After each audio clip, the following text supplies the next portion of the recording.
Good afternoon. मैं लेखराम लहरी, हमारे channel पर आप सभी का बहुत बहुत स्वागत है। अभी मैं बीकॉम फाइनल से इनडायरेक्ट टैक्स विद जीएसटी में से यूनिट 5 जीएसटी का अध्ययन कराऊंगा, जिसमें चैप्टर का नाम है आपका कर योग्य मूल्य एवं जीएसटी की गणना। इसके बारे में मैंने अपने पहले वीडियो में सब कुछ बता दिया है, इसका नोट्स पूरे डिटेल में मैंने बता दिया है। आप उस वीडियो को जरूर देख लेना, उसमें सब कुछ नोट्स आपको मिल जाएगा। अभी मैं आप लोगों को क्वेश्चन नंबर 3 बताऊंगा, जो बहुत ही बढ़िया क्वेश्चन है, बहुत ही मोस्ट आईएमपी क्वेश्चन है। आप इस क्वेश्चन को ध्यान से देखिएगा और चलो आते हैं सीधे क्वेश्चन में। ठीक है, तो मैं आपको क्वेश्चन नंबर 3 बताऊंगा, जो क्वेश्चन आपको स्क्रीन में दिख रहा होगा, आप स्क्रीन में क्वेश्चन देखिएगा। ठीक है, तो मैं क्वेश्चन पढ़ लेता हूँ।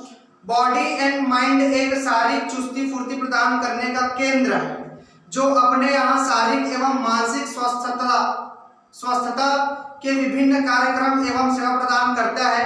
30 सितंबर 2020 को समाप्त तिमाही के लिए उसकी आय का विवरण निम्न प्रकार है। शारीरिक भार में कमी एवं क्षरहरापन प्राप्ति के कार्यक्रम से संबंधित कार्यक्रमों से संबंधित प्राप्तियां कितने का है? 6,57,600। मैंने आपको नोट में बताया, जितने भी प्राप्ति, जितने भी जमा, जितने भी वसूल राशि रहेंगे, सारे का लेखा सेवा कर योग्य मूल्य में कर दिया जाता है, उसका लेखा इसमें हो जाता है। ठीक है, मतलब उसको उसमें जोड़ दिया जाता है। जितने भी इसमें इस क्वेश्चन में प्राप्तियां रहेंगे, जितने भी प्राप्त रहेंगे, जितने भी जमा, जितने भी वसूल रहेंगे, सारे का लेखा यहाँ पर किया जाएगा, और जितने भी व्यय रहेंगे उसका लेखा नहीं किया जाएगा। क्लियर? तो इसमें हमने पढ़ लिया पहला पॉइंट। दूसरा पॉइंट देखते हैं, शारीरिक स्वस्थता संबंधित क्रियाओं से प्राप्ति। ये भी प्राप्ति बोलते हैं, मतलब इसके अंतर्गत आ जाएंगे, ये भी जुड़ जाएगा। उसके बाद है आपका सोना स्टीम बात से प्राप्ति कितने का? 1,58,500 फिट से प्राप्तियां बोल दिया, ये भी आ जाएंगे। उसके बाद है जिम तथा एरोबिक सुविधा का शुल्क। एरोबिक सुविधा का शुल्क कितने का शुल्क बोला है? मतलब मैं आप लोगों को बताया हूं कि कोई अन्य प्रकार का कर योग्य शुल्क मतलब शुल्क बोला, मतलब आपका कर योग्य शुल्क इसमें आकर के ऐड हो जाएंगे, जुड़ जाएंगे। कितने का? यह आपका जो भी राशि होगा शायद 2,07,900 का। ठीक है, उसके बाद है योग एवं ध्यान कार्यक्रमों से प्राप्ति। योग से प्राप्ति मिले कितने का? 3,63,200। उसके बाद है चिकित्सक मालिश, है ना। चिकित्सक मालिक मतलब है क्या किया है? चिकित्सक मालिश का सेवा भी देता है, जिससे उनको राशि प्राप्त होता है कितने का? 1,76,300। कर योग्य सेवा मूल्य की गणना कीजिए, ऐसा बोला है। ठीक है जी, तो मैंने क्वेश्चन पढ़ लिया, आपने स्क्रीन में देख लिया। अब हम क्या करेंगे? इसको सॉल्व करेंगे। तो सॉल्व करेंगे, तो चलो सॉल्व करते हैं। यहाँ पे आ जाएगा आपका क्या गणना करने के लिए बोला है? कर योग्य सेवा मूल्य। ठीक है, तो यहाँ पर लिख दो, ये हो जाएगा आपका क्वेश्चन नंबर 3। क्या गणना करना है? कर योग्य सेवा मूल्य की गणना, ऐसा लिख दो भाई, कर योग्य सेवा मूल्य की गणना, ये हमने लिख दिया। ठीक, अब इसके बाद ये हो जाएगा आपका विवरण, और ये हो जाएगा आपका राशि। ध्यान से देखिएगा, ठीक है। इसमें जितना भी प्राप्ति वाला राशि रहेंगे, प्राप्ति वाला, वसूल वाला, जमा वाला, या कोई शुल्क हमें जो कर योग्य मूल्य के अंतर्गत आता है, वो सब इसमें आ जाएंगे। सारे पॉइंट उसमें लिख देना है। तो पहला पॉइंट देखिए, आप लिखिए शारीरिक भार में कमी क्षरहरापन के कार्यक्रम से संबंधित प्राप्तियां। ठीक है, शारीरिक भार से मैं डायरेक्ट लिख रहा हूँ शारीरिक, क्या है जी? शारीरिक है ना। ठीक, शारीरिक है, शारीरिक भार से प्राप्त आय। शारीरिक भार से प्राप्त आय कितने का? हमारा शारीरिक भार से प्राप्त आय कितने का? 6,57,600। ठीक, 6,57,600। उसके बाद कितना आएगा? 6,57,600 के बाद आगे दूसरा पॉइंट है। पहला पॉइंट के बाद दूसरा पॉइंट आ जाएगा आपका, इसमें शारीरिक स्वस्थता संबंधित क्रियाओं से प्राप्त। ये हो जाएगा आपका शारीरिक स्वस्थता।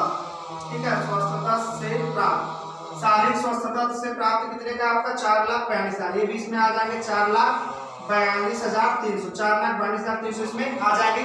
जितना भी प्राप्ति वसूल का राशि रहेगा, सारे को यहाँ पर लिख देना है, और व्यय वाले को छोड़ देना है। ठीक है जी, तो चलो आगे देखते हैं। तीसरा में बताया है सोना स्टीम का है। ठीक है, सोना स्टीम से प्राप्त, सोना स्टीम से बात से प्राप्त। मैं शॉर्ट में लिख रहा हूँ, पूरे पॉइंट को डिटेल में लिखना, डिटेल में लिखने के बाद उसका राशि को लिख देना। ठीक है, कितने का आपका? 1,58,500। 1,58,500। ठीक, अब इसके बाद चौथा पॉइंट आ जाएगा। चौथा में क्या बोले जी? जिम तथा एरोबिक सुविधा का शुल्क, जिम का शुल्क है, जिम का शुल्क मैं शॉर्ट में लिख रहा हूँ, आप लोग पूरा इसका पॉइंट यहाँ पर लिख देंगे, मेंशन कर देंगे कितने का है आपका 2,07,900, 2,07,900। ठीक है, ये हमारा पॉइंट आएगा। जिम का शुल्क कितने का है 2,07,900, ये भी आपका इसके अंतर्गत आ जाएगा, इसका लेके इसमें किया जाएगा। इसके बाद क्या है आपका योग एवं ध्यान का 5वां है, योग एवं ध्यान का शुल्क, योग एवं ध्यान से प्राप्त, योग एवं ध्यान कार्यक्रम से प्राप्त, योग एवं ध्यान कार्यक्रम से क्या हुआ, इनको प्राप्ति हुआ है। कितने का प्राप्त हुआ जी इसको हुआ है 3,63,000 है क्या जी? अरे यार राशि ऊपर नीचे हो गया क्या यार, इसमें आपका 3,63,000 है। ठीक है, 3,63,200। ठीक, अब इसके बाद ये छठवां आएगा, तो छठवां में क्या है आपका चिकित्सक मालिश, चिकित्सक मालिश भी करते हैं, बॉडी मसाज का कुछ करता होगा। ठीक है, ये हो जाएगा आपका चिकित्सकीय मालिश। ठीक है, ये कितने का है आपका मालिश से इसको प्राप्त हो कितने का 1,76,300।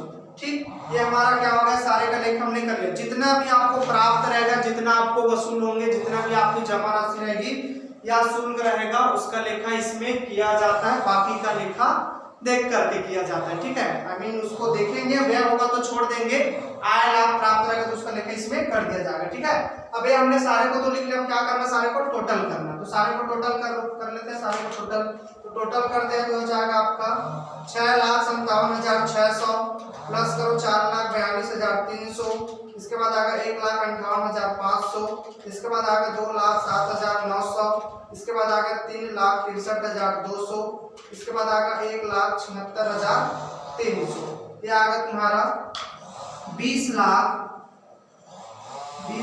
है 5,800, ये ऐसा आया है। ठीक है, 20,05,800 क्या हो जाएगा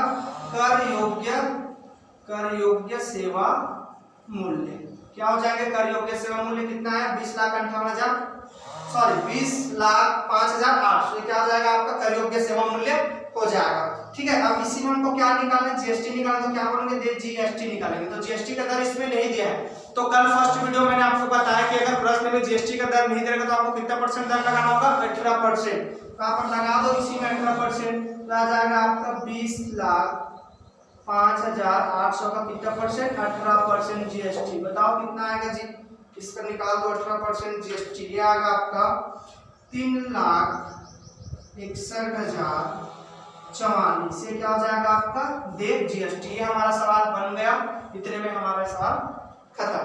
ठीक, आंसर चेक करते हैं, देखो बुक में आंसर देखो, क्वेश्चन में देखो आंसर चेक करो, आंसर आया कि नहीं आया, देखते हैं आंसर आया कि नहीं आया।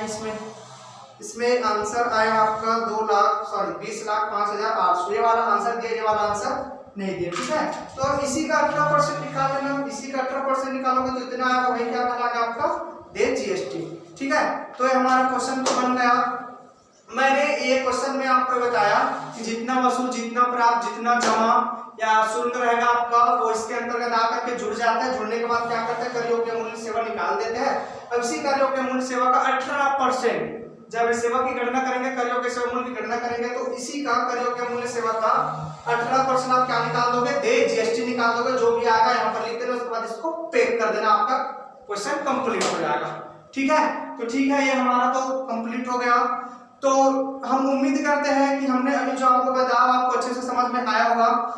तो आप इसको लाइक कीजिए, ज़्यादा से ज़्यादा शेयर कीजिए, और अगर आप हमारे चैनल पर नए होंगे तो हमारे चैनल को सब्सक्राइब कीजिए, बेल आइकन को प्रेस कीजिए, ताकि आपको प्रतिदिन का वीडियो मिलते रहे। धन्यवाद, ऑल द बेस्ट।